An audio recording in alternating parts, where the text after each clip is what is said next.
Shalom, fam.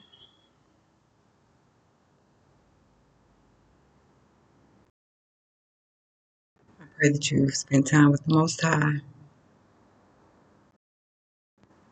It's like a little bit after 9 where I live. Pastor Kofi's on. You should go check out his live. It's Q&A today. If you have questions, he's got you. Q&A today and tomorrow. I have him playing, but I'm not listening because I need to talk. If you've ever seen any of my videos, I'm so surprised. 300 videos, but if you've seen any of my earlier videos, my life growing up and how hard it was and how it was. I grew up with a lot of different people, and the whole time I just prayed that I would get to live with my dad.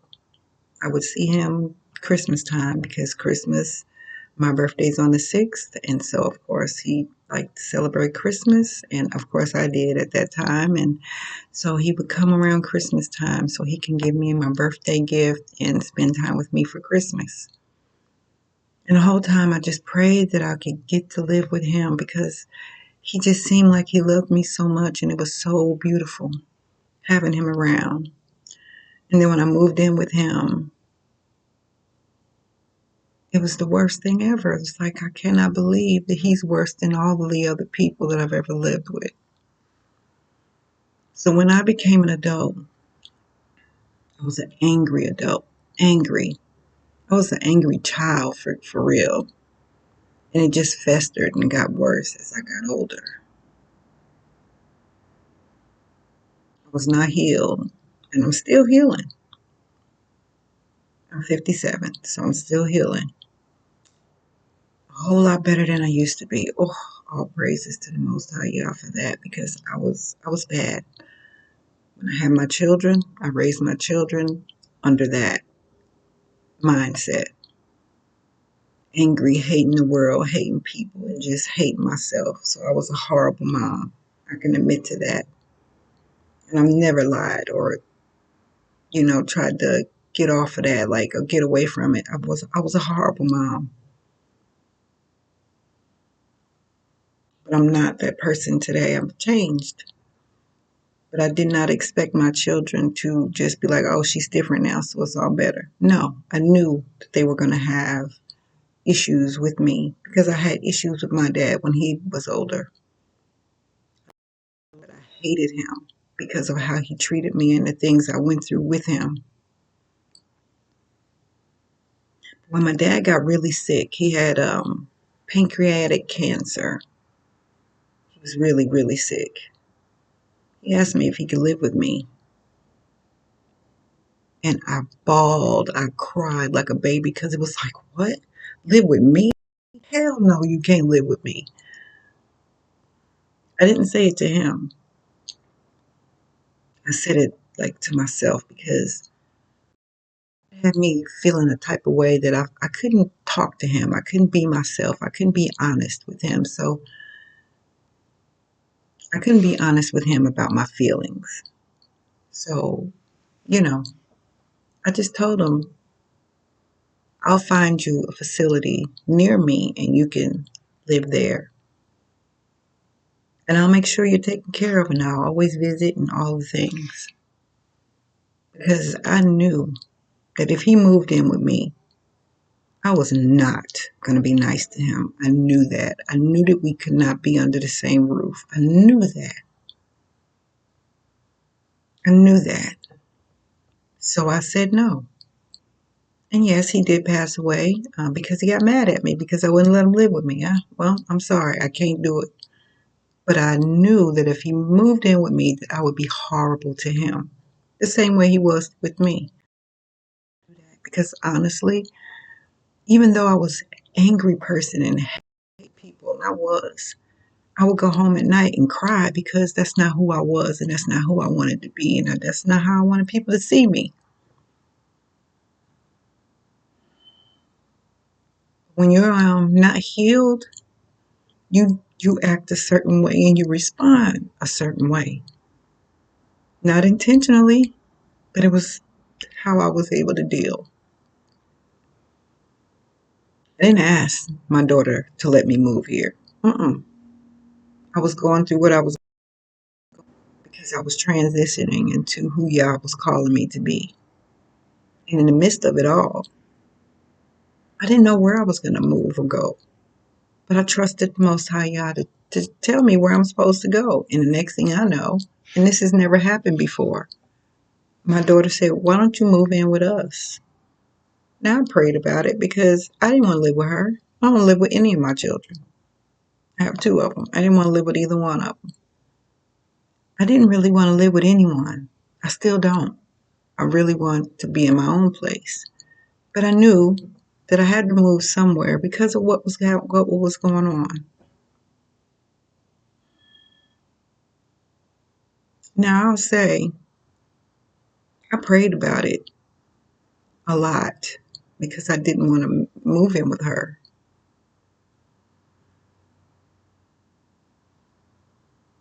But I was told that's where you go. That's where I want you to go. So I was like, okay. So I know that my daughter still feels some type of way because of the mother that I was to her. And I also notice she don't like the relationship that my grandson and I have because I'm not like that with him. But I'm a different person today. So I think it's her way of getting back at me.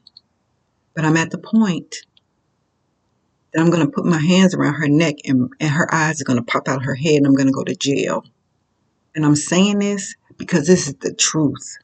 I am praying that the Most High leads me out of here because I don't make my own choices and decisions anymore. I follow the Most High. And whatever he tells me is what I do. And I know he's not telling me to wrap my hands around her neck, but and I'm really serious. It is time for him to lead me out of here. And I don't want to live in no one else's house with anyone else. I need to be in my own space. The way it used to be. I like coming home to peace and quiet. Being a teacher, you got all the loud and the noise and the craziness, and then I come home and it's peace and quiet. People used to always ask me, "Don't you be alone? Aren't you lonely being by?" No, no, no, no. I enjoy the peace and quiet.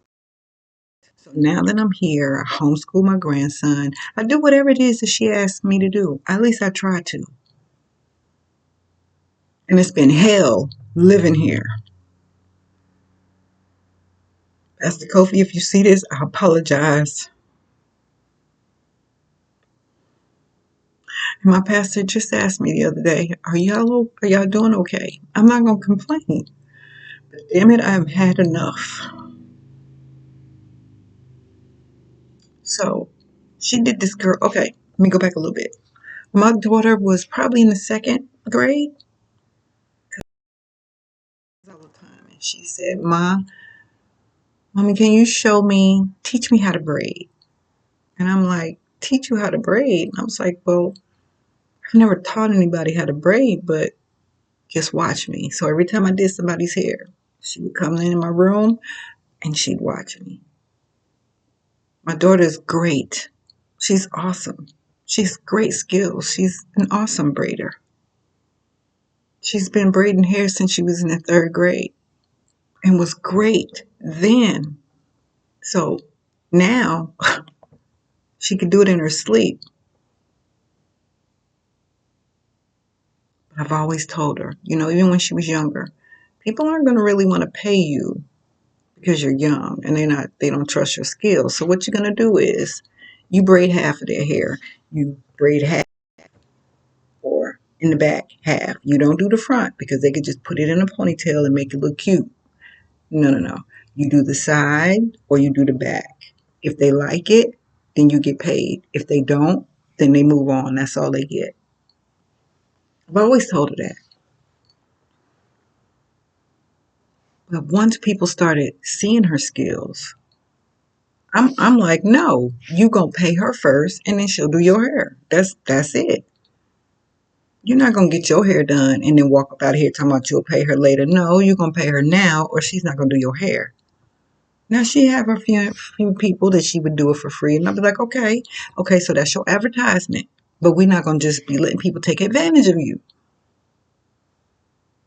Okay, so now everyone knows her skills. So there's no excuse as to why you don't get paid first. But even if you still want to give people the benefit of the doubt, you do half. You do half. You don't give them a cute do in the front so they can put it in a ponytail and let it be done. Or you don't just do all they daggone hair and then tell them, I need to get paid. That's stupid. Now what you gonna do? Cut it out? But your time is still wasted. You done did all of their hair. Take her hours sometimes, depending on what they want. Because see, me, I charge differently than what she do. I need to see your head.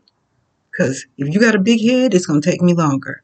If you have a lot of hair, it's going to take me longer. So I charged you more. My skills are what they are. So if you don't want me to do it, there are others. And I don't have a problem with that. You do that. But what you're not going to do is waste my time. Okay? She's 31 now. You've been doing this person's hair for a long time. They're children. Long time. So they know your skills. So she did their hair yesterday. One of their daughter's hair.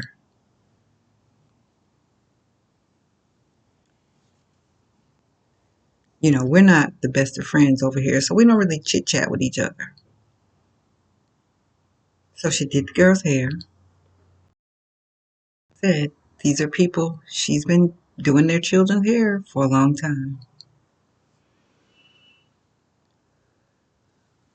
So I'm trying to sleep.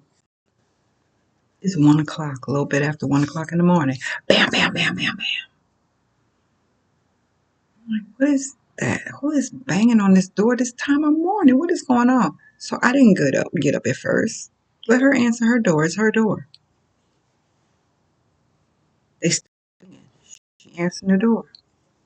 So I get up. I go in her room. I see the child. Her hair's done. So I'm like, okay. I go in my grandson's room. Where your mama at? I don't know. He sleeps. So it's like, okay, bam, bam, bam, bam. So I go open the door. It's the girl's dad. So what would you do? I let him pick his child up. She not here. I don't know nothing. He takes the child and leaves. Oh, maybe 10 minutes later, I'm coming from the restroom. Here she comes. No. I'll take that back. I hear noise out there because I stay in my room. I'm like, what is that? I'm like, is that her? So I open the door. It is her. And she says, did you open the door? I'm like, yeah, they was banging on the door. Next thing I hear, she's slamming doors, throwing stuff, music blaring, all of the things. It's like, what is going on? Now, I don't have a phone. So if you want to text me, you can text me through my Google Voice, which is on my laptop. I don't just keep it up. So I'm up. It's almost 2 o'clock. It's like, she blaring, slamming, throwing. I don't sleep. I sleep very light. So I'm like, whatever. So I scroll through Facebook and I see a message she puts on Facebook. And I'm like, okay, so she's mad at me. And I'm like, but mad at me about what? What I do now? So I go knock on her door. Ignoring me. I keep knocking. Yeah, what do you want? I said, what's the problem? I wasn't supposed to open the door? I don't want to talk about it. Just get out of my room. Answer the question. She good to tell you she grown. So you grown. Answer the question. So just get out my room. Like, I'm already ready to punch her in her face. Like, literally. Because I'm sick of this. So I close her door. I'm like, this is pathetic. So then I get a message through the Google Voice. Well, I didn't know. I was actually going to text her something, and then I see what she says. Or I didn't get paid, thank you very much. Whose fault is that? Mine? It's my fault you didn't get paid? Why you didn't get paid? So you was holding a daughter hostage until you got paid? I'm supposed to know that? I'm a mind reader now. So is that what that is? Okay. Then I get all some more messages. So I laugh to keep calm because she thinks she really tough. I'll end her in this house. Will. But I don't want to do that. I've always said I don't like her, but I love her. And I'm going to love her even more when I get the fuck away from her. Pastor Kofi, again, I apologize. I am fed up and I'm sorry.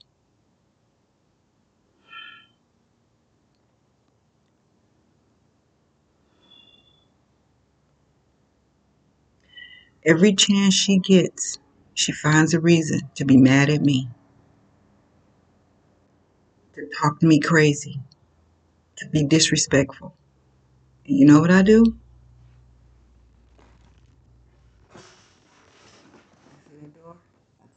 The door and come on in my room. But you know what? I'm only human, and there's only so much I'm gonna put up with. I don't care what I did to you as a child. That's where I'm at now. Okay, it is what it is. I've admitted to my faults. I can't change it or take it back. All I can do is heal, and all you can do is try to heal as well. Because you know what I've learned? Everything happens for a reason. So, I'm not saying that you being abused was a good or bad thing. It was a horrible thing. I admit to my fault. I know I was a terrible mom. But what you're not going to do is keep effing with me and thinking I'm just going to say, because what I have been doing, I ain't going to lie, I come in this room and I would cry. Because I used to always say, I know my children are going to be angry with me. And what I'm going to do is be there. Because I can't take it back. But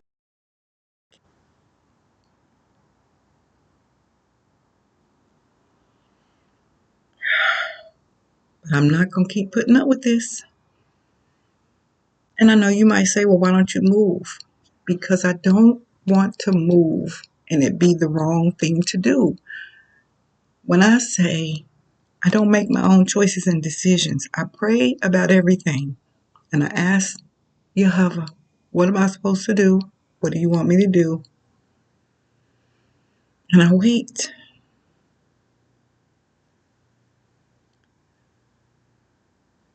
But I'm going to end her life if she don't leave me alone. And that is not what he wants, and it is not what I want.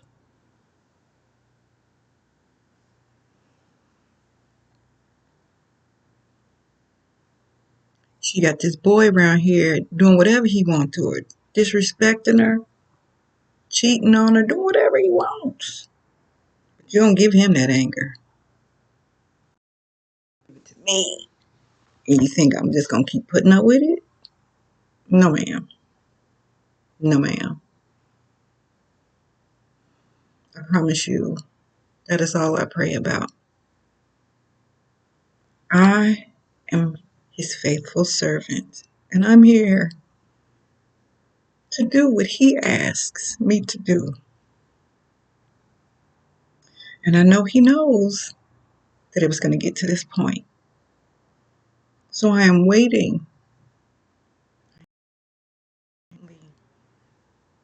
for what he's wanting me to do next. Because when I tell y'all, I'm already packed. Like, my things are packed. I stay packed. I'm ready to go. I'm very serious. The only thing that I might have hanging up in that closet is my workout clothes, my waistband, So, because I sweat a lot, so I let it hang up. I wash it out or whatever as best I can and let it hang up to dry. And my workout clothes are hanging up. I might have a few jackets hanging up, but it's probably like one or two. Let me look, because I'm honest about what I say and do.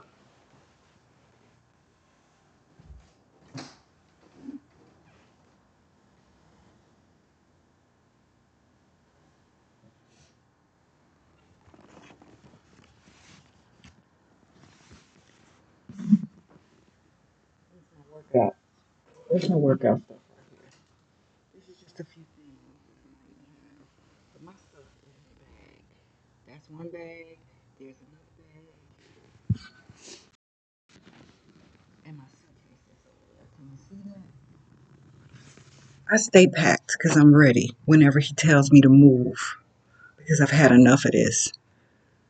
I'm human, but I'm not your punching bag. So if you mad, be mad. But make sure that you're mad at me for something that I actually did. If you didn't tell me that you was holding a daughter hostage, how am I supposed to know? But it's 1 o'clock in the morning, the man banging on the door. What am I supposed to do? What? You didn't get paid? Your choice?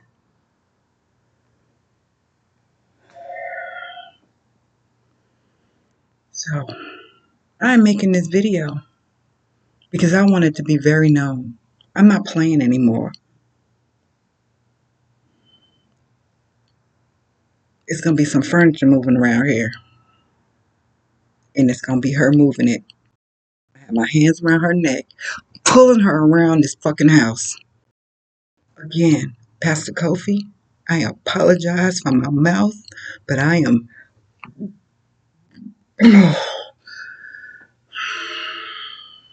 Shalom, people.